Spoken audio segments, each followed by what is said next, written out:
Countdown for blast off.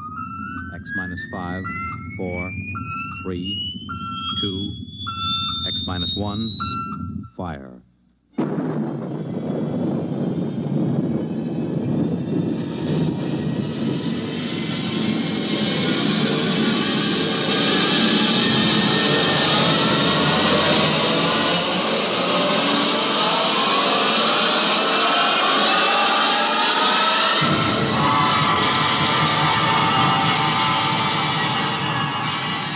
From the far horizons of the unknown come transcribed tales of new dimensions in time and space. These are stories of the future, adventures in which you'll live in a million, could be years, on 1,000 maybe worlds. The National Broadcasting Company, in cooperation with Galaxy Science Fiction Magazine, presents X minus 1.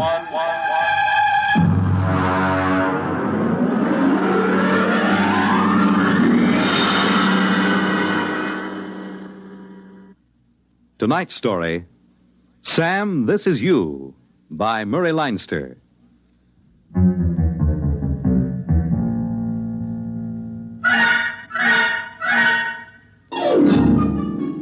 If I were you, I wouldn't believe a word of this story. I'm still not sure if Rosie does, and as a matter of fact, I'm not so sure if I do myself. And that's going some because it happened to me. And if I can't believe it, well, who can? I suppose it could have happened to anybody, although, on the other hand, maybe it couldn't have happened to nobody. And that's pretty mixed up, so maybe I'd better begin at the beginning. And in this case, that's not so easy as it sounds. For one thing, there's the question of where is the beginning? Well, anyways, I'm Sam Yoder. I'm a telephone lineman for the Batesville and Rappahannock Telephone Company. I got into that line of work because I was in a wire platoon during the war. I've been up more trees in the Ardennes forest in Belgium than anybody, except maybe a couple of squirrels, and they didn't have to string telephone wires. I guess it started because Rosie, she was my girl, Rosie, she thought I lacked ambition. And also get up and go. Yeah, anytime you say, honey, except it's one of those jitterbug things, and I can't jitter much. I don't mean dance. I mean stick-to-itiveness. Now, honey, that's ridiculous. A telephone lineman has more stick-to-itiveness than anybody, or he'd fall right off the pole. Huh? Want another drink? Sam, are you trying to get me drunk? No. Well, only there's a $3.50 minimum in this place, and I hate to see it go to waste. I'm discussing your future, Sam. Okay. Do you think a telephone lineman's life is right for you? Well, has its ups and downs. Sam. I'm sorry. I warned you once more, and I'm going to ask you to take me home, even with a $3.50 minimum unexpired. Yeah, okay, honey. Now, what are you doing to improve yourself? Nothing, I guess. Why don't you take one of those correspondence courses? You know, the ones with a picture of Arthur Godfrey, and he says, I was awful in high school arithmetic till I sent in the coupon. What does he need with high school arithmetic? It's the principle of the thing. Sam, I'd hate to think I was engaged to a man who didn't improve himself. Well, I'll figure something out, honey. You don't want to spend all your life with your arms around a pole. Well, it was all right with George Sand. Is he working at the company now? No. George Sand. She was in She? Yeah, sure, honey. It was a pen name. You see, she was in love with Chopin. You get it? No. Well, he was a pole, you see? Arms around a pole. You get it now? Yes. Now I get it. Sam, take me home immediately.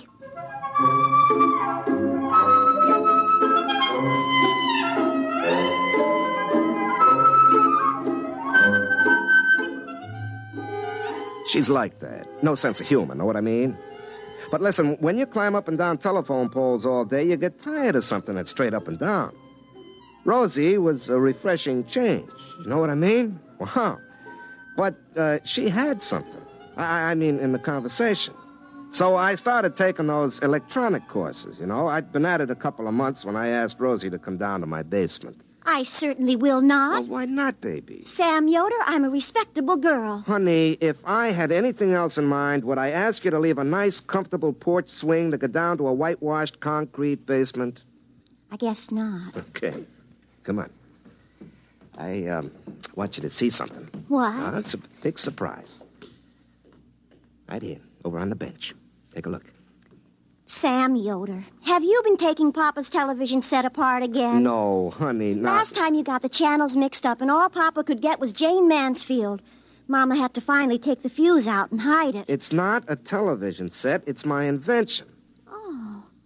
What does it do? Well, I got the idea at the shop. I was looking at the blueprints of the multiple circuit stuff. You know, how to send 100 messages over the same wire.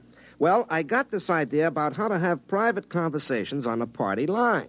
Actually, I got the idea calling you up with the whole street listening in. Does it work? Well, almost. I got a few bugs in this mess of garbage here. Sam, that's no way to talk. Well, honey, all the engineers talk that way, and they're college men with fraternity pins. Well, then I guess it's all right. When will you have this fixed up? Oh, I don't know. I'll have to tinker with it a little. It's just like you, honey. Sam, you do not have to tinker with me. Honey, I mean electrically like you. High voltage and a lot of current, but too much resistance. You get it, honey? I mean like an electrical circuit? Resistance is... I get it. Sam, take me home immediately.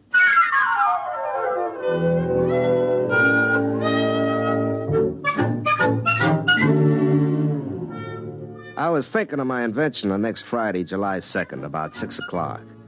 I was up a pole near Bridges Run, hunting for a break where the party line went dead. I hooked in my linesman's phone, but I couldn't get central. I was just about to pull my phone and get down when... Hey, that's impossible. The line checked out dead. Hello, who's this? Sam, this is you. Huh? What's that? This is you. You, Sam Yoder. Don't you recognize your own voice? This is you, Sam Yoder, calling from the 12th of July. Look, Mac, I'm working and I'm 50 feet up. Don't hang up. I'm not hanging up, but you'd better. Now, wait a minute. Do I know you? The voice is familiar. Sam, it's the 2nd of July where you are, and you're up a pole by Bridges Run. The line's dead in 2 places, or else I couldn't talk to you. Lucky, huh? Whoever you are, it isn't going to be lucky for you. But I'm you, and you're me. We're both the same Sam Yoder, only where I am, it's July 12th. Where you are, it's July 2nd. You've heard of time traveling? Well, this is time talking. You're talking to yourself. That's me. And I'm talking to myself. That's you. And it looks like we've got mighty good chances to get rich. Look, I don't believe this. All right, then listen. Do you remember the time you were out with Rosie at the drive-in movie over at the Wing? And the couple in the convertible next to you were naked. And then Rosie...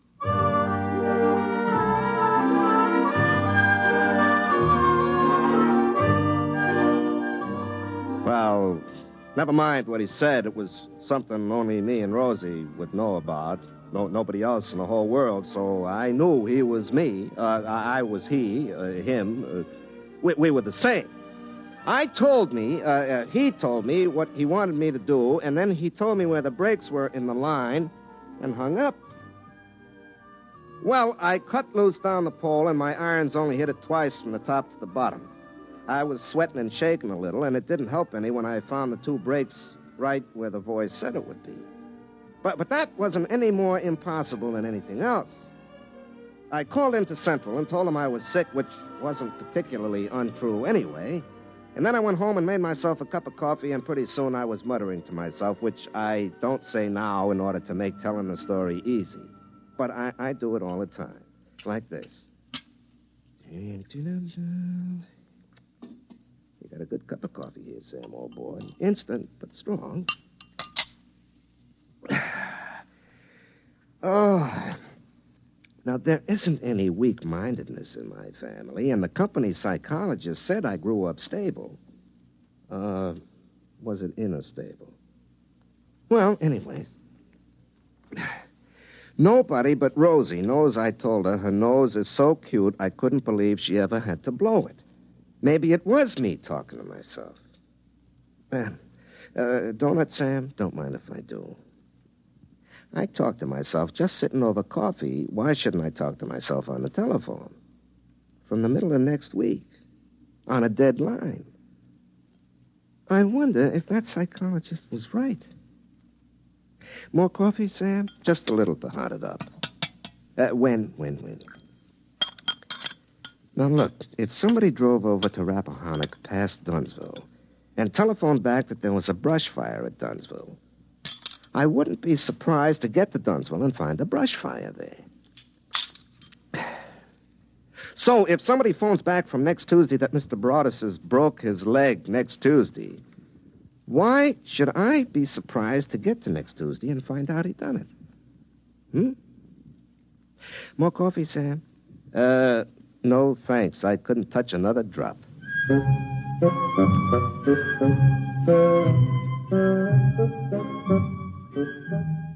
see what I mean?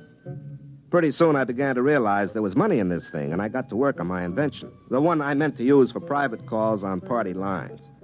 I got out the soldering iron and a bunch of components I liberated from the phone company, and I started to rearrange the circuits the way that voice on the telephone had told me to. It was a real breadboard job with wires hanging out of it like spaghetti, but finally I was done. I spliced my gadget onto my phone, then I broke the line to Central, rang it, and half a minute later... Hello? Hello? Hello, Sam. This is you in the 2nd of July. You got it all fixed up, huh? Yeah, it looks awful. Well, that's okay. You can straighten it out later. Okay, Sam, now we get rich together. Look, Sam, I want to ask you a few things about this gadget. Now, you know where those 4 transistors are hooked up bridging the... Look, Sam, you mind if we don't go into that right now? Yeah, but I want to know if I reverse the leads, will I... Some other time. Well, if you're too busy to talk... I'll tell you. I am kind of busy right now. You'll understand when you get to where I am. Look, I worked 6 hours on that thing because you said to it. Don't get mad, Sam. I'll tell you what. You go see Rosie and tell her about this and have a nice evening. Ha-ha. What do you mean, ha-ha? You'll find out. Knowing what I know, I'll even double it. Ha-ha, ha-ha.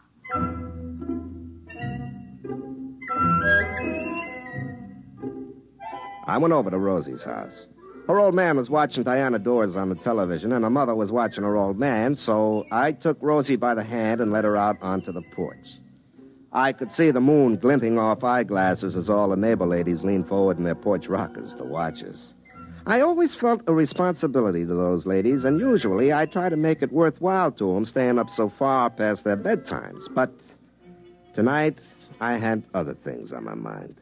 Sam, you didn't slick down your cowlick. I've told you, if you go on a date without slicking down your cowlick, it shows you have no respect for the girl. Rosie, forget my cowlick, huh? I could go inside and get some mustache wax. Pa keeps it because his crew cut always goes limp when the humidity gets above 60%. Rosie, will you listen to me? I've made up my mind to get rich. You ought to have everything your little heart desires. Now, suppose you tell me just what you want. I want your cowlick to lie down so I won't be ashamed in front of the neighbors. No, honey. Mink, chinchilla, a sports car, anything, whatever you want. Do you feel all right? Now, listen, honey. Nobody knows it, but tonight Joe Hunt and the widow Backus are eloping to North Carolina to get married. We'll find out about it tomorrow. And day after tomorrow, on the 4th of July, Dunsville is going to win the baseball game with Bradensburg, 7-5, all tied till the 9th inning, and then George Peavy is going to hit a homer with Fred Holmes on second base.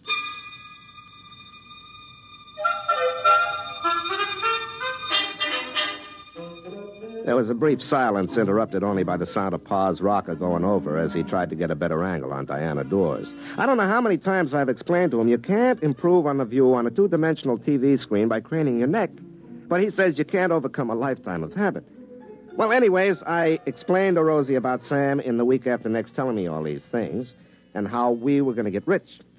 Sam, somebody was playing a joke on you. Oh, yeah? Well, who else but me knows what you said that time you thought I was mad at you and you were crying down behind McHenry's ice house? Sam, I told you when I read those words on that board fence, I didn't know what they meant. And nobody else knows about the time we were picnicking and the bug got down the front of your sunback dress and you thought it was a hornet. Sam Yoder, you never told anybody about that. No, but the me in the week after next knew. He told me, so he had to be talking to me. It couldn't be anybody else. Sam, either you've told somebody else everything we ever said or did, or else there's somebody else who knows. That's awful. But, honey, it's me. This other person knows everything we say, even now? Sure.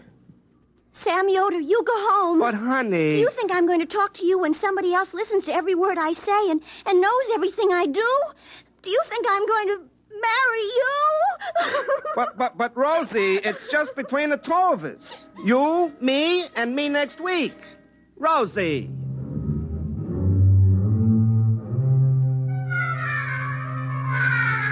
I stayed around till her father came out and asked me to go home so Rosie could finish crying and he could watch Hell's Angels on the Late Show in peace. On the way back to my house, I got madder and madder. Sam, in the week after next, could have warned me about this, the louse. Well, I plugged in my gadget and rang, but I guess there was nobody home on July 12th because there wasn't any answer. And there wasn't any that night when I got home from work either. So I went around to see Rosie. The only reason I'm talking to you, Sam Yoder, is that Pa's inside sneering at Dorothy Kilgallen on What's My Line, and I don't think it's polite. You still mad at me? I never was mad at you. I'm mad at whoever was talking to you on the phone and knows all our private secrets. And I'm mad at you if you told him. But, honey, I didn't have to tell him. He's me. All he has to do is just remember. I tried to call him again last night and this morning, but he doesn't answer.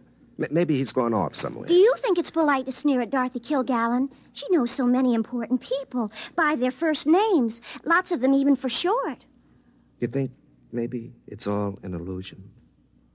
You told me last night there'd be an elopement, and there was. Joe Hunt and the widow Backus, just like you said. Well, could have been a coincidence. I'm waiting to see if Dunsville beats Bradensburg 7-5 tomorrow. Yeah, I bet $11 on it. If that happens, I'll die. Why, honey? Because it'll mean that I can't marry you, ever. Because somebody else would be looking over your shoulder, and we would never be by ourselves all our lives, day or night.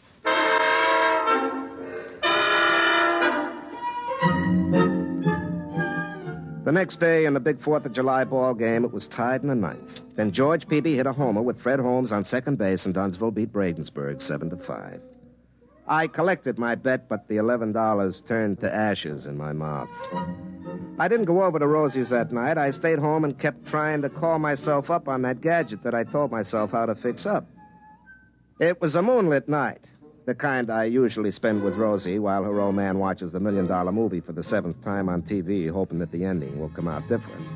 But there I was in the basement trying to call up the week after next, and nobody home. In the morning, I woke up suddenly. I thought it was the alarm clock, but it wasn't. Hey, I left the gadget on. Oh, wait, don't go away. Wait. Hello? Don't get upset, Sam. Rosie's gonna make up with you. How do you know what she's gonna do? She won't marry me with you hanging around. I've been trying to figure out a way to get rid of you. Quiet, I'm busy. I gotta go collect the money you made for us. You collect money? I get in trouble and you collect money? I have to, or you wouldn't get it. Now listen, where you are, it's Wednesday. You're going over to Dunsville today to fix some phones. You'll be in Mr. Broadus' law office about 10:30. You look out of the window and notice a fella sitting in a car in front of the bank. Notice him good. I won't do it. I won't take orders from you. Maybe you're me, but I make a bet and you collect it.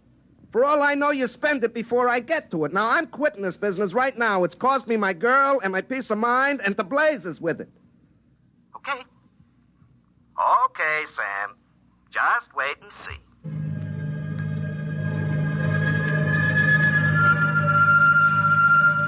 The trouble with a story like this when you tell it is there isn't any suspense, like one of those old movies where a gypsy fortune teller tells George Raft he's going to be head gangster and fall in love and finally get shot by his best friend, played by Ralph Bellamy. And then the rest of the picture just goes like a local commuter train following a schedule. Well, sure enough, I was ordered over to Dunsville to fix the phones in Mr. Broadus' office. Well, at 10:30, I happened to look out of the window, and there, sitting in a car with the motor running, was a reddish-haired man. Then suddenly 2 other men come running out of the bank carrying bags. Mr. Harrison, the guard, is shooting at them.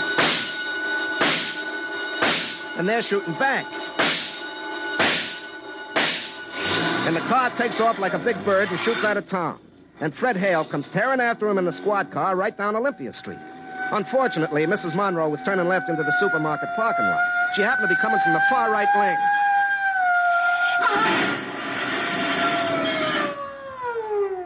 And so the bank robbers got away clean with $35,000. They'd cut all the wires out of town where they crossed Goose Creek, and so they sent me right out to fix it. I was up the pole right next to the creek working, and, like usual, talking to myself. Sam, do you realize what that was? A bank robbery. You, in the middle of next week, told you to come over here and watch a bank robbery, but you didn't tell yourself what for. You didn't tell yourself to stop it.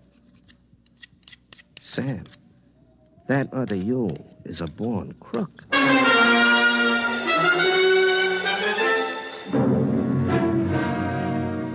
Then I realized it wasn't another me. It was me a week and a half later. If he was a born crook, so was I. Nothing could happen in a week and a half to change character like that. I couldn't even turn myself into the cops, because nobody would believe it. I suddenly realized I was an accessory before and after the fact of that bank robbery. And then I realized there was only one thing to do. That night I drove over to Rosie's house.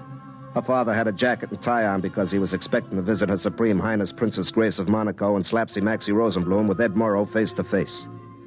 I took Rosie out to the porch just as the princess invited Ed and Rosie's old man into a closet to see her shoes. Sam, what's the matter? You look awful. I am awful.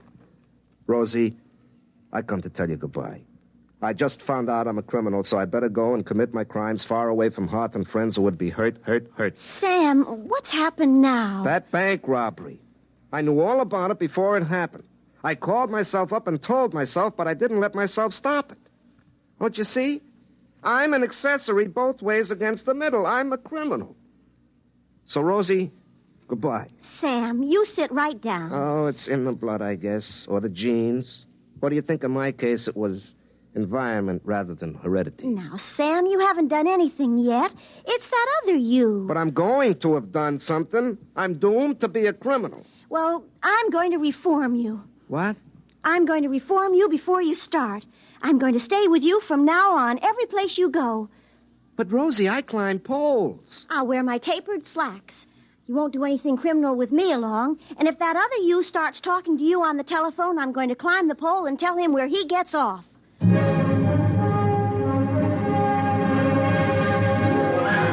And that's just what she did. Wherever I went, Rosie went right along with me, carrying a 10-inch crescent wrench in case of emergencies, wearing her tapered slacks, which looked real good because, as a matter of fact, the slacks taper just a little more than Rosie does. Well, she made me stay over in her brother who was away in the Marines' room and locked me in at night. It went on that way for a couple of days. Rosie looking grim all day, not even holding hands or playing footy in the diner over coffee. We spent the evenings in her living room while her father watched Meet the Press and asked Nixon and Kefauver questions that they never even answered. I complained to Rosie that we had all the disadvantages of being married a long time without the obvious advantages. But her father told me to keep quiet and stop interrupting Steve Allen. Well, finally, on the 11th of July, we were driving in the phone company truck, Rosie was driving, to make sure I didn't commit anything criminal like crossing the double white line or not stopping for a school bus. Do you realize tomorrow is the 12th? Yeah. That's the day the other you called you up from, isn't it? Yeah, that's right. Well, I've kept you honest. If you turn into a hoodlum between now and tomorrow... Rosie, look out, that car! Now, look what you did. Is the other man hurt? He's getting out of the car. Rosie, that hair. Rosie, that's the man who... Get down, he's shooting at us. Why? Well, he's the man I saw outside the bank. He's one of the bank robbers. Look out, he's coming this way. He looks awful mad. Why not? We smashed his getaway car. Rosie, get behind me. I'll protect you.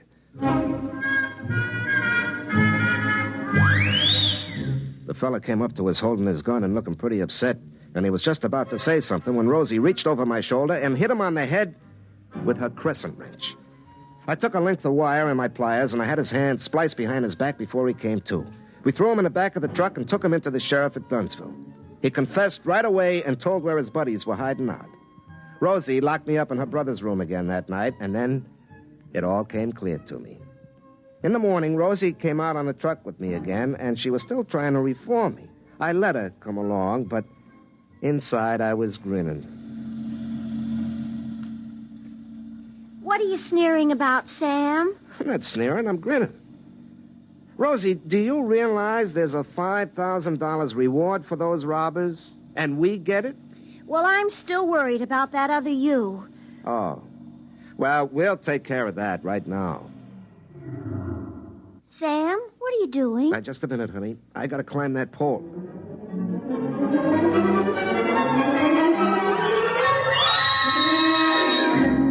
Sam, what are you doing up there? Well, I gotta make a call, honey. Hook up my little gadget. Now. Hello, who's this? Sam, this is you. Huh? What's that? This is you. You, Sam Yoder. Don't you recognize your own voice? This is you, Sam Yoder, calling from the 12th of July. Look, Mac, I'm working and I'm 50 feet up. Don't hang up.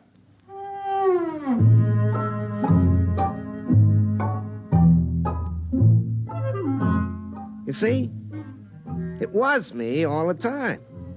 Here it was in the 12th of July, and I was talking to myself back in the 2nd of July, and it was the same conversation word for word. Oh, Sam, then it was you all the time. Uh-huh. Back in the 2nd of July, he's cussing me out just the way I did. And he'll fix this gadget up the way I just told him. Then we still have our secrets. Oh, sure, honey. I'll remember when I call me up tonight 10 days ago, I'm going to be very busy. And I won't want to waste time talking to myself a week and a half ago. Now, Rosie, what do you suppose I'll be doing tonight that would make me not want to waste time talking to myself 10 days ago? Rosie? Oh, Sam, we'll have all tonight to ourselves. There's a big spectacular in compatible color with Esther Williams, and Pa will spend the whole night twisting the dials trying to get the color right. He'll be furious. But your set is black and white. That's why he'll be furious. Well, how do you like the nerve of me calling me up and interrupting me at a time like that? Well, it won't take long, honey. I haven't got too much to say to myself this time.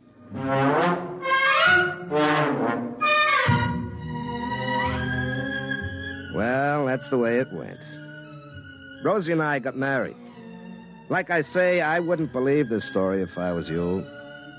Of course, what with horse races and things like that, we're doing pretty well, but that could just be good luck. But folks around this part of the country don't want to bet with me. I am the only one in the country who won a bet that Don Larson would pitch a perfect no-hit, no-run game in the World Series. You see, I had a little advance information. You have just heard X-1 presented by the National Broadcasting Company in cooperation with Galaxy Science Fiction Magazine, which this month features Of All Possible Worlds by William Tenn, a story which demonstrates that changing the world is simple. The trick is to do it before you have a chance to undo it. Galaxy Magazine, on your newsstand today. Tonight, by transcription, X-1 has brought you Sam, This Is You, a story from the pages of Galaxy written by Murray Leinster and adapted for radio by Ernest Kenoy. Featured in the cast were Larry Haynes as Sam and Pat Hosley as Rosie. Your announcer, Fred Collins. X-1 was directed by Daniel Sutter and is an NBC Radio Network production.